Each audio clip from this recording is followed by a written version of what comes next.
وقال تعالى: بسم الله الرحمن الرحيم. يا أيها الذين آمنوا كتب عليكم الصيام كما كتب على الذين من قبلكم لعلكم تتقون. صدق الله العظيم. رب اشرح لي صدري ويسر لي أمري واحلل عقدة من لساني يفقهوا قولي. اللهم صل على محمد كما تحب وترضى. అల్లాహ్ యొక్క దయ, అల్లాహ్ యొక్క కరుణ అల్హమ్దులిల్లా మనందరి మీద ఉంది కనుక ఆ అల్లాహ్ సుబ్హానహు వ తఆలా మనందరికీ కూడా అల్లాహ్ యొక్క ఒక ఆజ్ఞ అయినటువంటి జుమ్మాని ఆచరించేటువంటి భాగ్యాన్ని ప్రసాదించాడు. సోదరులారా, సోదరీమణులారా, అల్లాహ్ యొక్క కరుణ, అల్లాహ్ యొక్క దయ లేకపోతే మనందరం కూడా ఒక్కసారి అల్లాహ్ యొక్క పేరు తలవడం కూడా కష్టమే, ఒక్క అడుగు అల్లాహ్కు ఇష్టమైన వైపు వేయడం కూడా కష్టమే. సోదరులారా, సోదరీమణులారా, ఏదైతే రమజాన్ నెల అల్లాహ్ తబారక వ తఆలా మనకు ప్రసాదించాడో ఈ రమజాన్ నెలకు సంబంధించి అతి ముఖ్యంగా ఖురాన్ మరియు హదీసులలో అనేకమైనటువంటి ఆదేశాలు, అనేకమైనటువంటి శుభాలు ప్రస్తావించడం జరిగింది. అందులో అతి ముఖ్యంగా మీ ముందు నేను ఏదైతే ఖురాన్ యొక్క వాక్యాలు పఠించానో ఆ వాక్యాలలో ఒక వాక్యం ఏమిటి అంటే అల్లాహ్ అంటున్నాడు, షహరు రమదాన్ అల్లదీ ఉన్జిల ఫీహిల్ ఖురాన్. అల్లాహ్ తబారక వ తఆలా రమజాన్ నెలలో ఖురాన్ని అవతరింపజేయడం జరిగింది. అల్లాహ్ తబారక వ తఆలా రమజాన్ నెలలో ఖురాన్ని అవతరింపజేయడం జరిగింది. ఎలా అవతరింపజేశాడు అంటే అల్లాహ్ తబారక వ తఆలా లోహే మెహఫూజ్ లో ఉన్నటువంటి ఖురాన్ని ఈ రమజాన్ నెలలో మనకు దగ్గరగా ఉన్నటువంటి ఆకాశం వరకు అవతరింపజేశాడు. ఆ తరువాత కాలక్రమేణా సమయ సందర్భానుకూలం బట్టి ఇంచుమించు 23 సంవత్సరాలు ప్రవక్త హజరత్ ముహమ్మద్ సల్లల్లాహు అలైహి వసల్లం గారికి జిబ్రయీల్ అమీన్ అనేటువంటి ఒక దైవదూత తీసుకువచ్చి ఇవ్వడం జరిగింది. అయితే సోదరులారా, సోదరీమణులారా, ఈ ఖురాన్ ఏదైతే అల్లాహ్ తబారక వ తఆలా ప్రసాదించాడో అసలు దేనికోసం ప్రసాదించాడు? అల్లాహ్ ఖురాన్ మజీద్ ఇక్కడ క్లియర్ గా ఒక మాట చెప్పాడు. ఏమని? షహరు రమదాన్ అల్లదీ ఉన్జిల ఫీహిల్ ఖురాన్ హుదల్ లిన్నాస్ అన్నాడు. అంటే మానవులందరి యొక్క రుజుమార్గం కొరకు ఖురాన్ అవతరించింది అన్నాడు అల్లాహ్. ఏదో అత్తగారింటికి కూతుర్ని పంపేటప్పుడు బహుమానంగా ఇవ్వడానికో, లేకపోతే మన పెద్దవాళ్ళు ఎవరో చనిపోయారని చెప్పేసి సవాబే జారియా కోసం చదివి మళ్ళీ అలమర మీద పెట్టేయడానికో, లేకపోతే సంవత్సరంలో ఎప్పుడో ఒకసారి లేదా జుమ్మాలో ఒకసారి ఆ ఖురాన్ తీసి ఆ చూడటం వల్ల ఏదో బరకత్ వస్తుందని చెప్పేసి ఆ బరకత్ కొరకు అల్లాహ్ అవతరింపజేయలేదు. మన అందరి జీవితాలు మారడానికి, మన అందరి జీవితాలు రుజుమార్గం పొందడానికి, ప్రపంచ మానవులందరికీ సన్మార్గం కోసం అల్లాహ్ తబారక వ తఆలా ఖురాన్ మజీద్ని ప్రసాదించాడు. అదే ఇక్కడ చెప్పాడు, హుదల్ లిన్నాస్ వ బయ్యినాతి మినల్ హుదా వల్ ఫుర్ఖాన్. ఈ ఖురాన్లో అల్లాహ్ తబారక వ తఆలా సత్య అసత్యాలను వేరు చేసేటువంటి విధంగా ఒక గీటురాయిగా అల్లాహ్ అవతరింపజేశాడు. సత్యం ఏంటో ఈ ఖురాన్ చెప్తుంది, అసత్యం ఏంటో ఈ ఖురాన్ చెప్తుంది, సన్మార్గం ఏంటో ఈ ఖురాన్ చెప్తుంది, అపమార్గం ఏంటో కూడా ఈ ఖురాన్ చెప్తుంది. సోదరులారా, సోదరీమణులారా, కానీ దురదృష్టము మరియు బాధాకరమైన విషయం ఏమిటి అంటే ఈ రోజున ముస్లిం సమాజం ఈ ఖురాన్నే విడిచిపెట్టేసింది.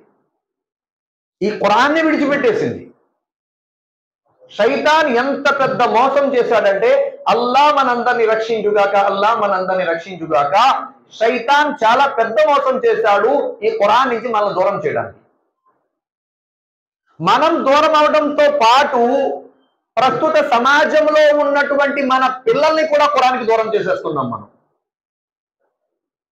ప్రస్తుత సమాజంలో మనము ఖురాన్కి దూరం అవ్వడముతో పాటు మన పిల్లల్ని కూడా మనం ఖురాన్కి దూరం చేసేస్తున్నాం. ఏ విధంగా అంటే మనము ఖురాన్ నేర్చుకోవాలా, మనం ఖురాన్ చదవాలా, మనం ఖురాన్ని చదవడం లేదు. ఎందుకంటే ప్రపంచం మన మీద ఎంత ఆవహించేసిందంటే తెల్లారిన తర్వాత లెగవడం, మీరైనా నేనైనా షాప్ తీసుకోవడం, వ్యాపారం చేసుకోవడం, సంపాదించుకోవడం, ఆ సంపాదించిందేమో ఇంట్లో ఖర్చు పెట్టుకోవడం, ఇంకేమన్నా మిగిలితే దాన్ని జమ చేసుకోవడం, దాన్ని ఎలా డెవలప్ చేయాలని ఆలోచించడం, ఈ ఆలోచనలోనే మన జీవితం అంతా కూడా గడిచిపోతుంది. అదే ఖురాన్ మజీద్ అంటుంది, అల్హాకుముత్ తకాతుర్ హత్తా జుర్తుముల్ మకాబిర్. అల్లాహ్ తబారక తఆలా అంటున్నాడు, మీరు ఈ ప్రాపంచిక వ్యామోహంలో పడి ఇందులోనే ఉండిపోయి సమాధుల వరకు చేరుకున్నారు. మీరు ఈ ప్రపంచం యొక్క వ్యామోహంలో పడిపోయి మనం కల్లా సౌఫ తఅలమూన్ సుమ్మ కల్లా సౌఫ తఅలమూన్, నిశ్చయముగా మీకు వాస్తవం ఏంటో తెలుస్తుంది, నిశ్చయముగా మీకు వాస్తవం ఏంటో తెలుస్తుంది అంటాడు అల్లాహ్ ఖురాన్లో. మనము ఖురాన్కి దూరం అవడంతో పాటు ఈ రోజున మన పిల్లల్ని కూడా మనం ఖురాన్కి ఎంత దూరం చేసేస్తున్నామంటే, ఉదయం లేచిన కాడి నుంచి సాయంత్రం పడుకునేంత వరకు పిల్లలకి ఈ హలోకం యొక్క చదువు ఎంత వాళ్ళ మీద ఒత్తిడి తీసుకొస్తున్నామంటే, చదువు చదువు చదువు చదువు చదువు ఎగ్జామ్ చదువు చదువు ఎగ్జామ్ చదువు చదువు ఎగ్జామ్ చదువు చదువు. ఉదయం వెళ్తారు స్కూల్కి, సాయంత్రం వస్తారు, వచ్చిన తర్వాత మళ్ళీ బ్యాగులు అలా పక్కనడతాడు, కాలు చేతులు మొక్కలు కట్టుకుంటాడు, స్నాక్స్ ఇస్తారు, టీ పుస్తకాలు ప్రైవేట్కి వెళ్ళి అంటారు. ప్రైవేట్కి గంట అయిపోద్ది. ఆ తర్వాత ప్రైవేట్ అయిపోయిన తర్వాత మళ్ళీ ఇంటికి వస్తాడు, హోంవర్క్స్ ఏమైనా ఉంటే మిగిలిన అవి కూడా రాసే అంటారు. ప్రైవేట్లో రాసేనామంటే మిగిలి ఉంటే అవి కూడా రాసే అంటారు. ఇంకా అక్కడ పిల్లలకి నీరసం వచ్చేస్తుంది. ఇలా ఫోన్ చేస్తారో పడుకుంటారు. ఇంకా నమాజ్ లేదు, రోజా లేదు, ఈమాన్ లేదు, అమాల్ లేదు, ఆఖిరత్ లేదు, జన్నత్ లేదు, జహన్నం లేదు, అల్లా లేరు, నబీ లేరు, ఏమీ లేకుండా మన పిల్లల్ని మనమే ఖురాన్కి దూరం చేస్తున్నాం. ఎందుకంటే మా పిల్లలు చదివించకపోతే మరి ఎలా బాగుపడతారండి? బాగా గుర్తుంచుకోండి, చదివించొద్దు అనడం లేదు ఇక్కడ. మీరు పూర్తిగా మాట అర్థం చేసుకోకపోతే మాట వేరేగా మీకు అర్థమవుతుంది. చదివించడం తప్పని కూడా అనడం లేదు. మన పిల్లల్ని ఐఏఎస్ చేసిన, ఐపీఎస్ చేసిన, ఇంజనీర్ చేసిన, డాక్టర్ చేసిన, ఏమైనా చేయండి, ముందు మన పిల్లల్ని ముస్లింగా చేయండి. నువ్వు ఒక ముస్లిం నాయనా, నీకంటూ ఒక విశ్వాసం ఉంది, నీకంటూ జీవిత లక్ష్యం అంటూ ఉంటుంది. ముస్లిమేతరుల్లాగా ఈ ప్రపంచమే జీవితం, ఈ జీవితమే అసలు జీవితం, ఈ లోకమే అసలు లోకం. ఇక్కడ పుట్టామంటే చచ్చామంటే మళ్ళీ బ్రతుకుతాం, మళ్ళీ పుడతాం, ఇక్కడ పుట్టాం చచ్చామంటే మళ్ళీ బ్రతుకుతాం అన్నట్టు కాదు నాయన. మనందరి యొక్క విశ్వాసం ఏమిటి అంటే, ఈ లోకం పరీక్ష నిమిత్తం వచ్చాము, ఈ పరీక్షలో అల్లాహ్ చెప్పినట్టుగా జీవితం గడపాలి. అప్పుడు అల్లాహ్ మనతో రాజీ అవుతాడు. పరలోకం అసలు జీవితం పిల్లలకి చెప్పాలి. మనం ఈ రోజున మనం పిల్లలకి ఇస్లాం గురించి చెప్పలేని కారణంగా, ఖురాన్ గురించి చెప్పలేని కారణంగా, షరియత్ గురించి చెప్పలేని కారణంగా తల్లిదండ్రులు బ్రతికుండగానే ఎప్పుడు చచ్చిపోతారా వాళ్ళ ఆస్తి తీసుకుందాం అన్నట్టుగా కొంతమంది తయారైపోతున్నారు. సోదరులారా, సోదరీమణులారా, దానికోసమే మన పిల్లల్ని మనం ఖురాన్కి దగ్గర చేయాలి. మీరు ఆఫ్లైన్ లో మసీద్ ఇమాం గారి దగ్గరికి ఖురాన్ నేర్పించడానికి పంపినా ఓకే, లేదా ఆన్లైన్ ద్వారా మీ పిల్లలకి ఖురాన్ నేర్పించినా ఓకే, కానీ ఖురాన్కి పిల్లల్ని దగ్గర చేయాలి. ఒకవేళ మనము గనక ఇలా పిల్లల్ని విడిచిపెట్టామా, నెక్స్ట్ జనరేషన్ లో ఛాన్సే లేదు మన వాళ్ళ మీద ఇస్లాం మీద ఆచరించడానికి. మన పిల్లలు ఇస్లాం మీద ఆచరించడానికి ఛాన్సే లేదు. ఎందుకంటే మనం ఖురాన్కి దూరం అయిపోయాం, పిల్లల్ని కూడా దూరం చేసేసాం. కనీసం ఎప్పుడైనా మసీదుకి తీసుకొద్దామా అంటేనేమో హాలిడేస్ ఉండవు వీళ్ళకి. పోనీ హాలిడేస్ లో తీసుకొద్దామంటే మనం ఉండవు ఇంట్లో. ఈ రకంగా మనం పిల్లల్ని దూరం చేసేస్తూ ఉంటే నెక్స్ట్ జనరేషన్ ఎక్కడ ఇస్లాం గురించి తెలుసుకుంటారు? వాళ్ళకి ఎక్కడ ఇస్లాం గురించి అవగాహన వస్తుంది? సోదరులారా, సోదరీమణులారా, ఇస్లాం యొక్క అవగాహన మనిషికి రాలేదు అంటే గనుక అతడి జీవితం ఖురాన్ చెప్తుంది పశువు కంటే హీనంగా గడుపుతాడు. బల్ హువ అజల్ అంటాడు అల్లాహ్ ఖురాన్, పశువు కంటే హీనంగా. ఎందుకని? డాక్టరే, కానీ అతడికి అల్లా మీద నమ్మకం లేదు, ఆయనంటే భయం లేదు, ఆయనంటే ప్రేమ లేదు. నేను ఇక్కడ ఏదైతే ఆపరేషన్ చేస్తానో, ఒక మనిషి ప్రాణం కాపాడితే అల్లా నాతో సంతోషపడతాడు. ఖురానే మజీద్ చెప్పింది, ఒక మనిషిని కాపాడడం, ఒక మనిషికి ప్రాణాన్ని కాపాడటం ప్రపంచ మానవులందరినీ కాపాడినట్టు అని చెప్పి అల్లా చెప్పాడని చెప్పేసి అల్లా భయం ఉంటే అది సాఫల్యమయ్యేలా ఆపరేషన్ చేస్తాడు. కమర్షియల్ గా ఆలోచించడు. ఎప్పుడైతే మన బిడ్డలకి మనం అల్లా అంటే భయం నేర్పకుండా, షరియత్ అంటే చెప్పకుండా, ఇస్లాం అంటే చెప్పకుండా డాక్టర్ చేసేసాం, ఎంబీబీఎస్ చేసేసాం, ఇంజనీర్ చేసేసాం, సాఫ్ట్వేర్ చేసేసాం, ఐఏఎస్ చేసేసాం, ఐపీఎస్ చేసేసాం, లాయర్ చేసేసాం, మనం ఆయన్ని జడ్జి చేసేసాం, అన్ని చేసేసాం. కానీ అతడు మాత్రం అల్లాకి నచ్చినట్టుగా గడపడు జీవితం. తనకు నచ్చినట్టు గడుపుతాడు. ఆ తర్వాత మనమే ఏడాలి, ఎవరో ఏడాల్సిన అవసరం లేదు. ఎందుకయ్యా ఏడుస్తున్నావు అంటే, మా కొడుకు నా మాట ఏంటండి దరిద్రుడు. ఆడి దరిద్రుడు కాదు, నువ్వు దరిద్రుడా తయారు చేసావు నాయన. ఈ క్రెడిట్ అంతా నీదే. ఎందుకంటే నీ పిల్లోడికి నువ్వు ఫస్ట్ నుంచి కూడా అల్లా అంటే ఎవరో, రసూల్ అంటే ఎవరో, షరియత్ అంటే ఏంటో, ఇస్లాం అంటే ఏంటో, తల్లిదండ్రులు అంటే ఏంటో, పెద్దోళ్ళు అంటే ఏంటో చెప్పాల్సి నువ్వు చెప్పలేదు. అన్ని వెచ్చవిడిగా వదిలేసావు. ఎవరన్నా కొద్దిగా మసీదుకి పంపండి, నమాజ్కి పంపించండి, ఇస్లాంకి అనుగుణంగా నేర్చుకుంటాడంటే మా అబ్బాయికి ఖాళీ ఉండదండి, చాలా బిజీ. మరి అంతా పనికిమాల వాళ్ళు ఖాళీ లేరు, మరి ఖాళీగా ఉంటారు అందరూ. మాట్లాడేటప్పుడు ఎలాగంటారో తెలుసా? నేను చూసాను ఇలాగా. ఎలాగా? तुम्हारे से होता नहीं इमाम साहब, तुम्हें कहते ఖాళీ रहते ఖాళీయా? ఏం మాట్లాడుతున్నావు అంటే ఖాళీ ఉన్న వాళ్ళే షరియత్ మీద నేర్చుకోవాలా? షరియత్ ఖాళీ ఉన్న వాళ్ళకే అర్థమవుద్దా? అంటే దీనికోసం టైం తీయొద్దా? ఇది అవసరం లేదా? రేపు అన్నాడు నువ్వు మట్టిని ఎత్తి మీద వేసుకుని ఎడుతారా నాయన? అయినా నీ బాధ ఎవరికి అర్థం కాదు. ఆఖరిలో ఏమంటారంటే వాడే చేసేదండి మొత్తం అంతా. ఆవిడ కొడుకు పాడైపోవడానికి ఆడే కారణం, ఆవిడ కూతురు పాడైపోవడానికి ఆవిడే కారణం. ఎందుకని? ఈ రోజున సోదరులారా సోదరీమణులారా, మన పిల్లల్ని మనం ఖురాన్కి దూరం చేస్తున్నాం. మనం పిల్లల్ని మనం ఖురాన్కి దూరం చేస్తున్నాం. అందుకే ఖురానే మజీద్ అంటుంది ఏమని? తీర్పు దినం రోజున అల్లాహ్ తబారక్ తఆలా కొందరిని నరకం చేసేస్తూ ఉంటే వాళ్ళు అంటారు ఏమని చెప్పేసి, వాళ్ళ మాకు మేము నరకంలో వెళ్ళడానికి ఏ యొక్క ఆచరణ కూడా చేయాల, మా పూర్వీకులు మా పెద్దవాళ్ళు మమ్మల్ని అప్మార్గం పట్టించారు, వాళ్ళకి డబుల్ శిక్ష మాకు సింగిల్ శిక్ష అంటారు, వాళ్ళకి అధికంగా శిక్షించి మాకు తక్కువ శిక్షించి అంటారు వాళ్ళు. దానికోసమే సోదరులారా సోదరీమణులారా, ఎట్టి పరిస్థితుల్లో కూడా మన పిల్లలు ఎవరితో ఫ్రెండ్షిప్ చేస్తున్నారో కూడా చూడాలి. దీని ఉన్నవాడితో చేస్తున్నారా లేదా? ఇస్లాం ఉన్నవాడితో చేస్తున్నారా లేదా? అల్లా భయం ఉన్నవాడితో చేస్తున్నారా లేదా? అల్లా యొక్క రసూల్ పద్ధతి మీద నడిచేవాడితో చేస్తున్నారా లేదా? ఈ రోజున మన వాళ్ళు ఏమంటారంటే అలాంటి తోడు ఫ్రెండ్షిప్ చేయకమ్మా. ఏంటంట? షరియత్ అనుగుణంగా ఉండే వాళ్ళతో ఫ్రెండ్షిప్ వద్దు. ఎలాంటి వాడితో? బాగా చదువుతాడు చూసావా, బాగా పెద్ద పేరు వచ్చేస్తా చూసావా ప్రపంచ పరంగా, అలాంటి వాడితో స్నేహం చేయి. ఆడు బాగా మీ వాడికి రోల్ మోడల్ అవుతాడు, ఆడు బాగా పేరు సంపాదించుకుని ఏ అమెరికాలో సెటిల్ అవుతాడు, వీడు కూడా నేను అమెరికా వెళ్తానని అక్కడ సెటిల్ అవుతాడు, నువ్వు ఇక్కడ సత్తే నీ జనాత అంటే లైవ్ లో చూస్తాడు అంతే. కనీసం నీ కోసం దోవ కూడా చేయడు. ఎందుకంటే నీ కొడుకు అలా నేర్పించావు, నీ కూతురికి అలా నేర్పించావు. సోదరులారా సోదరీమణులారా, ఈ ఖురాన్కి మనం పిల్లల్ని దూరం చేసేస్తున్నాం. ఈ ఖురాన్కి దూరం చేసిన కారణంగానే మన జీవితాలు అతలాకుతలం అయిపోతున్నాయి, మన జీవితాలు తలకిందులైపోతున్నాయి.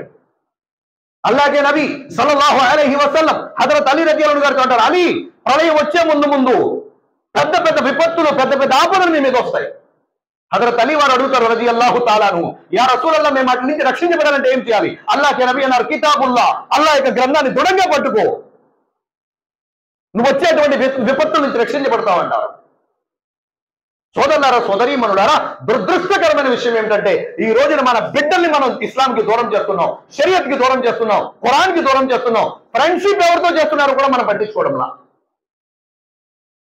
ఇది వరకు ఇంటికి గనక ఒక్క 10 నిమిషాలు లేట్ అయిందా ఎలా కొడతారని భయం వేసేసేది తల్లిదండ్రులు. దడొచ్చేసేది, ఒరే టైం అయిపోతుంది మా నాన్న సంకట్టాడు బాబు ఇంటికి వెళ్ళకపోతే భయం. ఇప్పుడు ఎవరి భయం లేదు, నా అల్లా భయం లేదు, నా రసూల్ భయం లేదు, నా తల్లి అంటే గౌరవం లేదు, నా తండ్రి అంటే భయం లేదు. సోదరులారా సోదరీమణులారా, అందుకోసమే ఖురాన్ మజీద్ అల్లాహ్ తబారక్ తఆలా ఏదైతే అవతరింపజేశాడో ఇది సర్వ మానవాళి కోసం అవతరింపజేశాడు. ఈ సర్వ మానవాళికి కూడా ఈ ఖురాన్ వెళ్ళాలి అంటే ముందు మనం అమలు చేయాలి కదా, మనం ఖురాన్కి అనుగుణంగా జీవితం గడపాలి కదా. మన జీవితంలోనే ఖురాన్ లేదు. సోదరులారా సోదరీమణులారా, అందుకే రమజాన్ నెల ఏదైతే ఉందో ఈ రమజాన్ నెలలో ఖురాన్ అవతరించిన నెల, ఈ యొక్క నెలలో మనం కేవలం రమజాన్ యొక్క ప్రసంగం మాత్రమే కాదు, ఖురాన్ ఏం చెప్తుందో అది కూడా టాపిక్ వైజ్ గా మాట్లాడాలి. నేను అతి ముఖ్యంగా ఇమాములకు రిక్వెస్ట్ చేస్తాను, రమజాన్ వచ్చి రాగానే కొద్దిమంది ఏం చేస్తారంటే రమజాన్ కా ఫజీలత్ అని ఒక పుస్తకం ఉంటుంది, ఒక 100 పేజీల పుస్తకం పట్టుకొని రంజాన్ ఫజీలత్ అని ఇటు నుంచి అటు అటు నుంచి అటు ఇటు నుంచి అటు మొత్తం తిప్పేస్తా ఉంటారు డైలీ. ఫజర్ తర్వాత ఏమో చదువుతూ ఉంటారు, మన వాళ్ళు ఏమో ఎక్కువగా ఆ టైంలో శారీ చేస్తూ ఉంటారు కదా, నిద్ర వచ్చేస్తూ ఉంటుంది. మనం ఏం చేయాలంటే ఎక్కువ లంబా చౌడ అంటే పెద్ద పెద్ద ప్రసంగాలు అవసరం లేదు.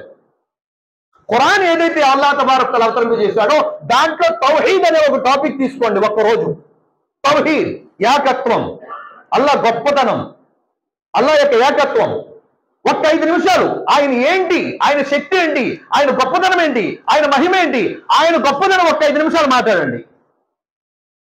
రెండో రోజు రిసాలత్ కోసం మాట్లాడండి. ప్రవక్తలు ఎంతమంది, ఆదం అలైహిస్సలాం కాడి నుంచి హజరత్ ముహమ్మద్ సల్లల్లాహు అలైహి వసల్లం వరకు 1,24,000 మంది ప్రవక్తలు వచ్చారు ఇంచుమించు. అందులో ఆఖరి ప్రవక్త హజరత్ ముహమ్మద్ సల్లల్లాహు అలైహి వసల్లం. ఆయన తరీకాలో మనం నడిస్తేనే మన జీవితం సాఫల్యం అవుతుంది. 5 నిమిషాలు మాట్లాడండి. తౌహీద్ అంటే అర్థమైంది, రిసాలత్ అంటే అర్థమైంది అవి వచ్చిన వాళ్ళకి. మూడో రోజు తహరత్ అంటే ఏంటి, ఒక్క 5 నిమిషాలు టాపిక్ తీసుకోండి. నేను మొన్న ఒక ప్రదేశానికి వెళ్ళా, రామాపురం అని చెప్పి, అక్కడ ప్రసంగానికి అక్కడ ప్రసంగానికి అయితే నాతో ఒక మనిషి వచ్చి అన్నాడు, ఏమని చెప్పి, అఫ్రోజ్ భాయ్ ఈ రోజు మీరు ఏదైతే భయాన్ చేశారో దాంట్లో ఒక మాట నాకు చాలా కరువిప్పు కలిగించింది అన్నాను. ఏమిటి భయం చెప్పేసి అంటే, తహరత్ నాకు ఎక్కడైనా పోతే నేను అనుకునేవాడిని తలస్నానం చేస్తాను ఇంకా నమాజ్ చేయకూడదేమని చెప్పి మీరు ఆ విషయాన్ని వివరించారు కదా, ఇంత ఈజీ అని చెప్పి ఇప్పటి నుంచి అల్హమ్దులిల్లాహ్ నాకు నమాజ్ చదవడం చాలా ఈజీ అని చెప్పాను. ఎప్పుడైతే మనం వాళ్ళని పిలిచి ఒక 5 నిమిషాలు తహరత్ అంటే ఏంటి, తహరత్ యొక్క మసైల్ ఏంటి, తహరత్ ఏ విధంగా ఉండాలని చెప్పేసి ఎప్పుడైతే వివరిస్తామో మన బిడ్డలు మరియు కొత్తగా మసీదుకు వచ్చేవాళ్ళు తహరత్ అంటే ఏంటో తెలుసుకుంటారు. 4వ రోజు ఒక టాపిక్ తీసుకొని వజూ యొక్క విధానం ఏంటన్నది నేర్పించండి. ఎందుకంటే ఒకటి రమజాన్ నెలలో అందరూ దగ్గర అవుతారు మనకి. ఆ టైంలో మనం స్వర్గం ద్వారాలు తెరవబడతాయి, నరకం ద్వారాలు ముయ్యబడతాయి, పరలోకంలో అల్లాహ్ తబారక్ తఆలా స్వర్గం ఇది ఇస్తాడని చెప్పేసి కేవలం మనం అయ్యే మాట్లాడటం వల్ల ఏమవుతుందంటే ఇక్కడలో బతకాలి అర్థం కావట్లేదు వాళ్ళకి. ఇది ప్రాబ్లం. ఖురాన్ ఏం చెప్తుందంటే రబ్బనా ఆతినా ఫిద్ దునియా హసనా వ ఫిల్ ఆఖిరతి హసనా, రెండు కూడా వేడుకున్నాయా, ఇహలోకం కూడా అడగండి అలానే పరలోకం కూడా అడగండి. మనం ఈ లోకంలో ఎలా బతకాలో మనం చెప్పాలి కదా వీళ్ళకి. ఒకరోజు టాపిక్ తీసుకోండి, గుసులు అంటే ఏంటి, ఏ సందర్భంలో గుసులు ఫర్జ్ అవుతుంది. ఒకరోజు టాపిక్ తీసుకోండి, ఆడవారు గుసులు యొక్క సందర్భంలో ఎలా ఉండాలి, వాళ్ళతో ఏ పొరపాట్లు జరుగుతాయి ఆ టాపిక్ మాట్లాడండి. ఒకరోజు టాపిక్ తీసుకోండి, నమాజ్ అంటే ఏంటి, నమాజ్ యొక్క ఘనత అంటే ఏంటి. ఒకరోజు టాపిక్ తీసుకోండి, ఉపవాసం యొక్క ఘనత. ఒకరోజు టాపిక్ తీసుకోండి, జకాత్ యొక్క ఘనత. ఒకరోజు టాపిక్ తీసుకోండి, హజ్ యొక్క ఘనత. ఒకరోజు టాపిక్ తీసుకోండి, తల్లిదండ్రుల ఘనత. ఒకరోజు టాపిక్ తీసుకోండి, భార్య బిడ్డల హక్కులు. ఒకరోజు టాపిక్ తీసుకోండి, బంధువుల హక్కులు. ఒకరోజు టాపిక్ తీసుకోండి, వ్యాపారం ఎలా చేయాలి. ఒకరోజు టాపిక్ తీసుకోండి, మనం ఇతరులతో ఇచ్చిపుచ్చుకోవడం ఎలా ఉండాలి, ఏ నిజాయితీగా ఉండాలి. ఎప్పుడైతే టాపిక్ వైజ్ గా మనం 4 రోజుల్లో ఈ మెసేజ్ అంతా కూడా ఈ ఇన్ఫర్మేషన్ అంతా వాళ్ళకి ఇస్తామో ఇన్షాఅల్లాహ్ మిగతా 11 నెలలు కూడా వాళ్ళు ఇస్లాం అనుగుణంగా బతుకుతారు. ట్రై చేస్తారు. అసలు ఇది జరగట్లేదు. ఏం జరుగుతుందంటే కేవలం రమజాన్ రమజాన్ రమజాన్. మీరు అనుకోవచ్చు రంజాన్ గురించి మాట్లాడుకోవద్దు, మరి రంజాన్ ఎందుకు వచ్చింది, రంజాన్ గురించి మాట్లాడుకోవద్దా అన్నది కాదు ఇక్కడ టాపిక్. రంజాన్ నెలలో మన వాళ్ళు ఎవరైతే వచ్చారో వాళ్ళకి కనీసం తహరత్ అంటే తెలియని వాళ్ళు వస్తారా, ముందు వాళ్ళకి తహరత్ ఏంటో చెప్పండి బాబు. నమాజ్ అంటే తెలియని వాళ్ళు వస్తారా, వాళ్ళకి నమాజ్ అంటే ఏంటో చెప్పండి బాబు. మనం ఎప్పుడైతే వీళ్ళకి ఇవన్నీ కూడా చెప్పమో అప్పుడు సోదరులారా సోదరీమణులారా వీళ్ళకి తెలియకుండానే వీళ్ళు ఇస్లాంకి దూరం అయిపోతుంటారు. తెలియదు వీళ్ళకి. ఎందుకని రంజాన్లో ఓన్లీ రంజాన్ మాట్లాడాం, జన్నతు జహన్నము ఇవే మాట్లాడాం. ఈ నెక్స్ట్ ఏంటి, మిగతా 11 నెలలు నేను ఎలా బతకాలి, నేను ఏ విధంగా జీవితం గడపాలి, నాతో అల్లాహ్ ఎలా రాజీ అవుతాడు. సోదరులారా సోదరీమణులారా మరి ఈ రంజాన్ నెల మనకి ఏం నేర్పుతుంది. అల్లాహ్ ఖురాన్ మజీదులో అన్నాడు ఏమని, యా అయ్యుహల్లదీన ఆమను కుతిబ అలైకుముస్ సియాము కమా కుతిబ అలల్లదీన మిన్ ఖబ్లికుం లఅల్లకుం తత్తఖూన్. అల్లాహ్ అంటున్నాడు, ఓ విశ్వాసులారా మీ మీద ఉపవాసాలు విధి చేయబడ్డాయి ఎలాగైతే గడిచిన జాతి వారి మీద ఉపవాసాలు విధి చేయబడ్డాయో, ఎందుకంటే లఅల్లకుం తత్తఖూన్ మీలో అల్లాహ్ యొక్క భయభీతులు జనించాలని అన్నాడు అల్లాహ్. ఉపవాసాలు ఎందుకంటే భయభీతులు మనలో రావాలని. మనం ఉపవాసం ఉండి కూడా భయభీతులు రాకపోతే అయిపోయింది, కథం అయిపోయింది. ఉపవాసం ఉండి కూడా. అందుకే హదీసులో అల్లాహ్ నబీ సల్లల్లాహు అలైహి వసల్లం అన్నారు, ఏ వ్యక్తి అయితే ఉపవాసం ఉండి అబద్ధము చెబుతాడో అతడు ఆకలి దప్పికలతో ఉండడం తప్ప ఆయన ఉపవాసంతో అల్లాహ్కి ఎలాంటి ఇష్టం లేదన్నారు. ఎందుకు ఈ రంజాన్ నెలలో కేవలం మనకి ట్రైనింగ్ ఇది. బాబు నువ్వు ఉపవాసంలో ఎలాగైతే అబద్ధం ఆడకూడదో అదే విధంగా మిగతా 11 నెలలు కూడా బ్రతకాలయ్యా నువ్వు, అందుకోసం ట్రైనింగ్ ఇది. అలాగే నబీ అలైహిస్సలాతు వస్సలాం అన్నారు, ఏ వ్యక్తులైతే ఉపవాసం ఉండి ఇతరుల గురించి చాడీలు చెప్పుకుంటారో వారి పుణ్యాలన్నీ కూడా తగ్గిపోతాయి, అల్లాహ్ అలాంటి వారి ఉపవాసంతో ఇష్టపడరు అన్నారు.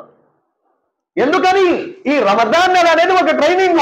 ఇప్పుడు మాట్లాడుకోవడం కాదయ్యా బాబు, మిగతా 11 నెలలు కూడా నువ్వు మాట్లాడకూడదు వాళ్ళ గురించి వీళ్ళ గురించి. కానీ ప్రస్తుత సమాజం ఎలా అయిపోయిందంటే కొందరు అల్లాహ్ క్షమించుగాక తనకు తాను ఏదో పుణ్యాత్ముడని ఫీల్ అయిపోతాడు. కొద్దిగా పగిడి, కొద్దిగా గడ్డం, కొద్దిగా జుబ్బా వేసుకున్నాడంటే కొద్దిమంది ఫీలింగ్ ఎలా ఉంటుందంటే అల్లాహ్ క్షమించుగాక ఇలాంటి మాట అంటే కొద్దిమంది మా వాళ్ళు నన్ను తిట్టుకుంటారు, అబ్బా మా అంత వస్తాదులు లేరన్నట్టు ఫీల్ అయిపోతారు. ఖురాన్ మజీద్ సూరా హుజరాతుల్ అల్లాహ్ తబారక్ తఆలా క్లియర్ గా చెప్పాడు, విశ్వాసులారా మీరు తోటి విశ్వాసుల్ని హేళన చేయకండి, మీరు పరస్పరం సహోదరులు అని చెప్పేసి అన్నాడు. అలాంటి పరస్పర సహోదరులు ఏదో రంజాన్ లో కొత్తగా మసీదుకి వస్తే, ఓహో నువ్వు వచ్చేయంట్రా, అదే వాతావరణం చేంజ్ అయిపోయింది మొత్తం. ఈ డైలాగులు ఎందుకయ్యా బాబు నీకు? నీ పుణ్యాలు నాశనం చేసుకోవడానికి. ఓహో ఈ మధ్య కనబడుతున్నాడు మనోడు, అందుకే ఇమాం సాబ్ కూడా మారిపోయారంట. ఆయన కనబడటానికి ఇమాం మారడానికి సంబంధమా? అయ్యా ప్రేమతో మాట్లాడవయ్యా. ఆయన ఏదో రాక మసీదుకి వచ్చాడు, ఫస్ట్ టైం వచ్చాడు, రంజాన్ లో వచ్చాడు, ఏదో అల్లాకి దగ్గర చేయడానికి ప్లాన్ చేయి. అస్సలాము అలైకుం భాయ్, బాగున్నారా భాయ్, అబ్దుల్ సత్తార్ భాయ్, ఎలా ఉంది ఆరోగ్యం, ఒంట్లో బాగుంటుందా, భార్య పిల్లలు ఎలా ఉన్నారు ఏంటి అని చెప్పి ప్రేమగా మాట్లాడుతూ దగ్గరకు వస్తాడు. ఆ వచ్చినోడే ఎదగారం, వచ్చినోడే లోకువ, వచ్చినోడే చులకనగా మాట్లాడటం, ఏదో పెద్ద మనం ఇబాదత్ గుజార్ అయిపోయినట్టు, పుణ్యాత్ములు అయిపోయినట్టు ఫీలింగ్. మనం చేసే నమాజులు గొప్ప నమాజులేం కాదండి దైవదూతలతో పోల్చుకుంటే. కొన్ని దైవదూతలు కేవలం కియాం, అల్లాహు అక్బర్, ఖయామత్ దాకా కియాములో నిలబడి ఉంటాయి. అల్లాహ్కే నబీ అన్నారు ఈ మాట. అల్లాహ్కే నబీ సల్లల్లాహు అలైహి వసల్లం అన్నారు, కొన్ని దైవదూతలు రుకులో ఉన్నారు ఖయామత్ దాకా, కొద్దిమంది దైవదూతలు సజ్జాలో ఉన్నారు ఖయామత్ దాకా, కొద్దిమంది దైవదూతలు అల్లాహ్ యొక్క గొప్పతనం పొగుడుతూ ఉన్నారు. سبحان الملك القدوس سبحان ذي الملك والملكوت سبحان ذي العزة والعظمة والهيبة والقدرة والكبرياء والجبروت. ఖయామత్ దాకా కూడా అల్లాహ్ని పొగుడుతూ ఉన్నారు. వాళ్ళ ఆరాధనతో పోలిస్తే మన ఆరాధనలు పెద్ద ఆరాధనలు ఏంటయ్యా? కానీ గొప్పతనం ఏంటంటే అల్లాహ్ మనల్ని ఎందుకు పొగిడాడంటే, మీరు ప్రపంచక జీవితంలో భార్యా బిడ్డల్ని పోషిస్తూ, ఇల్లు వాకిలి చూసుకుంటూ, వ్యాపారం చూసుకుంటూ, బంధుత్వాలు చూసుకుంటూ అందరితో ఉంటూ నా ఆరాధన చేస్తారయ్యా. అందుకు మీ ఘనత నా దగ్గర ఎక్కువ, అందుకు మీ విలువ నా దగ్గర ఎక్కువ, అందుకు నాకు మీ గౌరవం ఎక్కువ అని చెప్పేసి అల్లాహ్ అందుకు ఇచ్చాడు మనకి గౌరవం. ఈ రోజున మనం మసీదులో వచ్చామంటే అల్లాహ్ కరుణ, ఆయన దయ లేకపోతే, ఆయన కరుణ లేకపోతే ఎక్కడ మనం కూడా బయట ఉండు. ఆయన ఏదో రాకపోతే ఆయన అధికారం చేయడం మొదలు పెడతారు కొంతమంది. కొద్దిమంది అయితే ఆడోళ్ళు అధికారం చేస్తారు. ఆడోళ్ళు కొన్ని ప్లేసుల్లో వస్తుంటారు. ఆహా బాబీ తుమ్హే ఆయే క్యా ఫర్క్ ఆ గయా వచ్చే నే ఠండా పని ఆ గయా. మళ్ళీ ఇదో డైలాగ్ మళ్ళీ. ఓ వదినా నువ్వు వచ్చావా, మొత్తం వాతావరణం అంతా చల్లగా అయిపోయింది, అందుకోసం నాకు డౌట్ వచ్చింది. ఈ డైలాగులు ఎందుకమ్మా తల్లి? మనం చేసే పుణ్యాలే ఎలా కుబుల్ చేశాడో లేదో మనకు తెలియదు. కుబూలియత్ ఇంపార్టెంట్. బాగా గుర్తుంచుకోండి సోదరులారా, అల్లాహ్ మనందరినీ కూడా మనం చేసే మంచి పనులన్నీ కూడా తన దయతో అంగీకరించుగాక. అంగీకరించడం ఇంపార్టెంట్ అల్లాహ్ దగ్గర. ఎన్ని సంవత్సరాలు చేసామన్నది కాదు, ఎంత పొడుగు చేసామన్నది కాదు, ఎంత గొప్పగా చేసామన్నది కాదు, అల్లాహ్ ఆమోదించాడు లేదు, ఇది భయపడాలి మనం. ఎలా రోజా ఉంటున్నాం, నేను యాక్సెప్ట్ చేయలేదంటే, నమాజులు చదువుతున్నాం, నేను యాక్సెప్ట్ చేయలేదన్నాడంటే అల్లాహ్. అయితే సోదరులారా సోదరీమణులారా, గర్వం, నేను అనే గర్వం ఉంది చూసారా, నేను పుణ్యాత్ముడు అనే గర్వం, నేను ఉత్తముడు అనే గర్వం. ఇస్లాంలో భయంకరమైనటువంటి పాపం ఏదైనా ఉంది, తనకు తాను నష్టపోయే పాపాలు ఏమైనా ఉన్నాయంటే రెండు పాపాలు, చాలా ప్రమాదకరమైన పాపాలు ఈ రెండు కూడా. అల్లాహ్ మనందరినీ రక్షించుగాక. అందులో ఒకటి నేను పుణ్యాత్ముణ్ణి లేదా పుణ్యాత్ముడననే గర్వం. భయంకరమైన ప్రమాదం ఇది.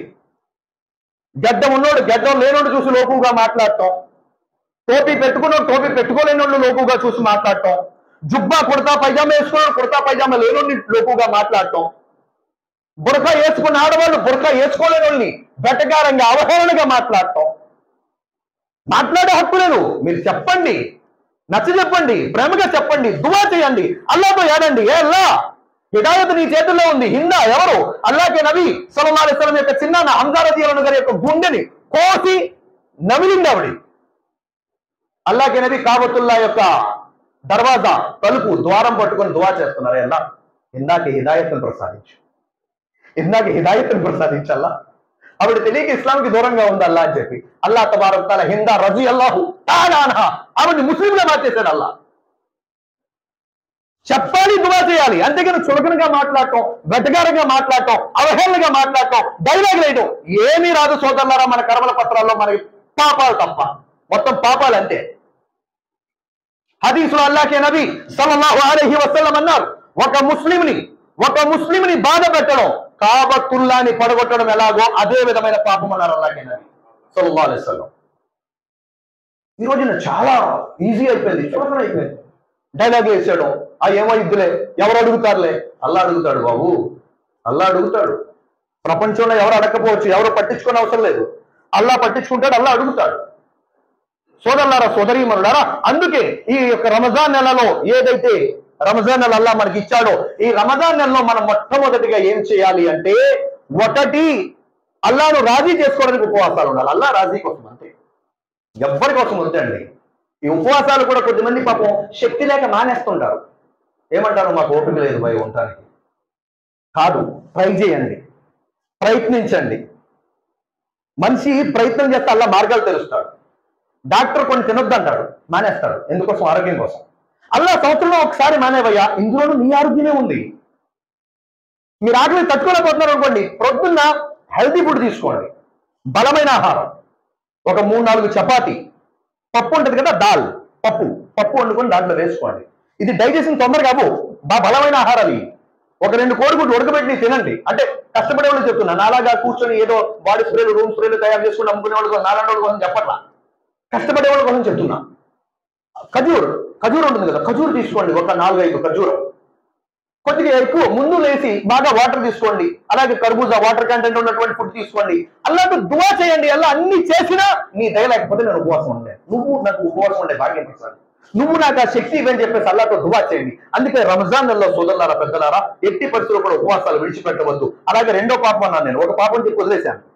ఏంటది? గర్వం. రెండోది ప్రదర్శన బుద్ధి. భయంకరమైన పాపాల్లో ఇది ఒక పాపం, ప్రదర్శన బుద్ధి. ఈయన నన్ను గొప్పగా అనుకోవాలి, నా భయానికి వాళ్ళందరూ కూడా వాహ్వా అనాలి, నేను నమాజ్ చేయిస్తే అందరూ కూడా మైమరిచిపోవాలి, అసలు మనం చదువుతున్నామంటే ఇంకా వాళ్ళు ఇంకా పెచ్చోళ్ళు అయిపోవాలి. వద్దు భయ్, అల్లా రాజీ అయిపోవాలి. ఇది టార్గెట్ ఎత్తుకోవాలి భయ్, రాజీ అల్లా అవ్వాలి. అదే అల్లా తబారక్ తఆలా ప్రవక్త గారితో అంటాడు, ప్రవక్త మీరు బ్రతకడము మరణించడము ఇవన్నీ సర్వలోకాల కోసమే, అల్లా కోసమే ఉండాలి. అంతే, మన సమస్త ఆరాధనలు అల్లా రాజీ కోసం. ఆయన రాజీ అయిపోతే చాలు. దానికోసమే సోదరులారా సోదరీమణులారా, కేవలం రంజాన్ నెల అంటే రంజాన్ కోసం మాత్రమే మనం మాట్లాడుకొని మిగతా 11 నెలల కోసం మనం మాట్లాడకపోవడం, ఇది చాలా తప్పు జరుగుతుంది, మిస్టేక్ జరుగుతుంది మనతోటి. అతి ముఖ్యంగా వక్తలు ఎవరైతే ఉంటారో, ప్రసంగికులు మరియు మసీద్ గురువులు ఎవరైతే ఉంటారో వాళ్ళతో జరుగుతున్న పొరపాటు ఇది. దానికోసమే రంజాన్ గురించి మాట్లాడుతూ వాళ్ళందరికీ కూడా తహరత్ కోసం, వజూ కోసం, గుసుల్ కోసం, నమాజ్ కోసం, జకాత్ కోసం, రోజా కోసం, హజ్ కోసం, తల్లిదండ్రుల కోసం, బంధువుల కోసం, వ్యాపారం కోసం ఇవన్నీ చెప్పాలి. మిగతా 11 నెలల గడపాలని తెలుస్తుంది. ఇది మొదటిది. రెండోది సోదరులారా సోదరీమణులారా, ఈ ఖురాన్ నుంచి మనం మన పిల్లల్ని దూరం చేసేస్తున్నాం. అల్లా చెప్పేశాడు, షహరు రమజాన్ అల్లదీ ఉన్జిల ఫీహిల్ ఖురాన్ హుదల్ లిన్నాసి వ బయ్యినాతి మినల్ హుదా వల్ ఫుర్ఖాన్. సర్వ మానవాళికి రుజుమార్గం చూపెట్టే గ్రంథం ఇది. మన పిల్లల్ని మనం దూరం చేసేస్తే అలాగా? దానికోసం మన పిల్లల్ని మనం ఖురాన్కి దగ్గర చేయాలి. ఏదో ఒక రకంగా ప్రాపంచిక చదువు చాలా చదివిస్తున్నాం, కొంచెం చదువు దీని యొక్క చదువు చదివిద్దాం, కొంచెం చదువు ఖురాన్ యొక్క చదువు చదివిద్దాం, కొంచెం చదువు ఇస్లాం యొక్క చదువు చదివిద్దాం. ఇది రెండో పని. మూడో పని సోదరులారా సోదరీమణులారా, రంజాన్ నెలలో ఎవరు వచ్చినా ఎవరిని వెటకారం చేయడం కానీ, అవహేళన చేయడం కానీ, చులకనగా మాట్లాడటం కానీ చేయొద్దు. ఖురాన్ లో సూరా హుజరాత్ లో ఉన్నటువంటి వాక్యం యొక్క సారాంశం చెప్తున్నాను. అల్లా అంటాడు, విశ్వాసులారా మీకేం తెలుసు, మీరెవరినైతే వెటకారం చేస్తున్నారో, అవహేళన చేస్తున్నారో వారి గౌరవం మీకంటే ఎక్కువ అల్లా దగ్గర ఉందేమో. మనకు తెలియదు కదా. చుట్టానికి ఒక మనిషి మామూలు కనబడతాడు, అతడు అసమాత్ ఎంత మంచిగా ఉందో, అతడు ఆలోచన విధానం ఎంత మంచిగా ఉందో, అతడు మనసు ఎంత మంచిగా ఉందో, ఆ మనసు ద్వారా ఆయన అల్లాకి ఎంత దగ్గర ఉన్నాడో మనకు తెలియదు కదా. అల్లా తబారక్ తఆలా మీకు చెప్పేటువంటి నాకు కూడా ఆచరించే సద్బుద్ధి సౌభాగ్యం ప్రసాదించుగాక. వ ఆఖరు దఅవానా అనిల్ హమ్దులిల్లాహి రబ్బిల్ ఆలమీన్. అస్సలాము అలైకుం వరహ్మతుల్లాహి వబరకాతుహు. సోదరులారా సోదరీమణులారా, అల్లా దయ వల్ల రమదాన్ తరువాత ఒక పెద్ద గ్రూపు ఉమ్రాకి బయలుదేరుతున్నాం. మీరు కూడా మాతో ఆ ఉమ్రా ప్రయాణంలో ఉండాలి అనుకుంటే స్క్రీన్ మీద ఇచ్చినటువంటి ముఫ్తీ ముదస్సిర్ గారి నంబర్ 8332932972కి లేదా మా సహోదరుడు అర్షద్ అహ్మద్ భాయ్ నంబర్ 9885678634కి కాంటాక్ట్ చేయండి. పూర్తి వివరాలు తెలియజేయబడతాయి. జజాకుముల్లాహు ఖైరా. అల్లా మనందరికీ కూడా మారు తన కాబతుల్లా యొక్క దర్శనం చేసే భాగ్యాన్ని ప్రసాదించుగాక.